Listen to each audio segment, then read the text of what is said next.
What's going on with you guys? How are you guys feeling about all of this new 1/6 testimony? Have you already talked about it? Yeah, we kind of think Boring. it's a dud.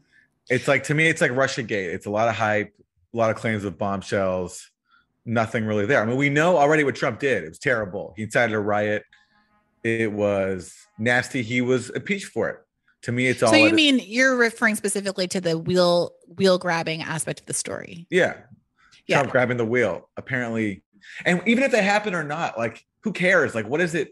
How does it bring us any closer to uncovering some grand plot to stage a coup, which is what I thought this whole thing was about? For some of the right who has had really no access to this story at all. And me too, as a leftist who kind of like just wasn't that interested in the story because Trump was never my stalking horse.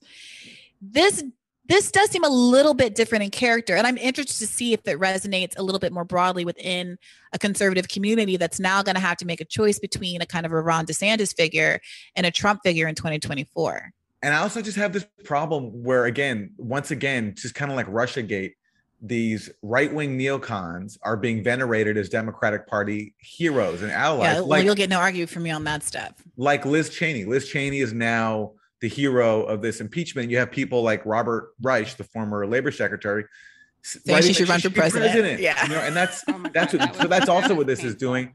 And there's no, and there's no congressional outrage over a real coup attempt that Trump tried to pull off, which is in Venezuela, where instead of like a 3 hour riot with a bunch of wacky people, there was murderous sanctions that killed civilians. There was attacks on infrastructure. And there was all these other efforts to destroy an entire country, which has actually had disastrous impacts. And the problem there is Democrats not only didn't oppose that, they went along with it. They applauded it. So that's Yeah. what that's one of the many reasons why I think this fixation ultimately won't do much good.